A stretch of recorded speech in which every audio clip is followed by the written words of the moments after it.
Nigel Owens, verdict on Eben Etzebeth's eye-gouge and ban as ex-referee hits out World Rugby's two biggest issues.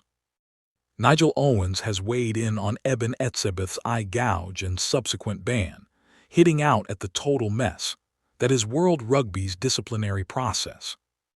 Etzebeth was slapped with a 12-match ban after a disciplinary panel deemed that his eye-gouging of Wales, Alex Mann in the latter stages of South Africa's 73-0 victory in Cardiff, was intentional. While the Springboks second rower is renowned as an enforcer, the red card in Cardiff was the first of his professional career that spans 141 test matches and 13 years. World Rugby's biggest issues. Owens, who officiated 18 Bok test matches during his illustrious refereeing career, says that Etzebeth did not strike him as a dirty player, but believes that he was fortunate not to cop a harsher suspension. The former international referee echoed his previous issues with World Rugby's disciplinary process and sanction guidelines that allow for mitigation when a player pleads guilty, has a clean record, and other factors. Yeah, I think the two biggest issues rugby has had is 1. Inconsistencies in decisions on the field, which we saw with the autumn internationals. He told off the ball when asked if Etzebeth's ban was a fair punishment. And then the biggest issue I've had is the inconsistencies with the disciplinary process, where you get players getting 2 weeks, some getting 6 weeks, some getting 12 weeks, a player getting a ban, and then because he holds his hand up and says, sorry, they knocked 3 weeks off, and then he goes to a tackle school, which he's been doing since he was 8 years of age, and then they get another week off. It's a total mess, particularly if you want to change players' attitudes on the field and make the game as safe as you possibly can. You want the deterrent of if you get sent off, and you deserve 6 weeks, and you get 6 weeks. It shouldn't be landing up with 2 weeks and all the sort of nonsense that comes with that. Etzebeth was lucky.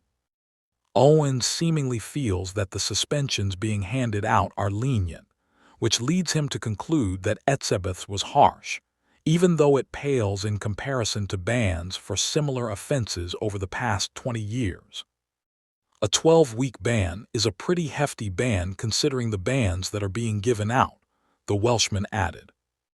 There's been a lot of talk that there was provocation before, or something was done before, something was said before, but if you actually forget all that and just look at the incident itself, it's a pretty bad one. I've been refereeing games when there's been gouging. I remember refereeing a game in Twickenham where Stephen Ferris got his hand bitten by Dylan Hartley in the game, so these things have been going on for years. When you see a player like that, grab him in family eye, it's really dangerous. And I think if you want to be really serious and send out a clear message, then the ban needs to be strong. I think he's lucky to get 12 weeks. A lot of people are expecting him to get a bit more, and I think he'd only have to sort of hold his hand up and accept, well, look, yeah, what I did was totally unacceptable. Forget what's happened before. Something provoked that. That's irrelevant, really.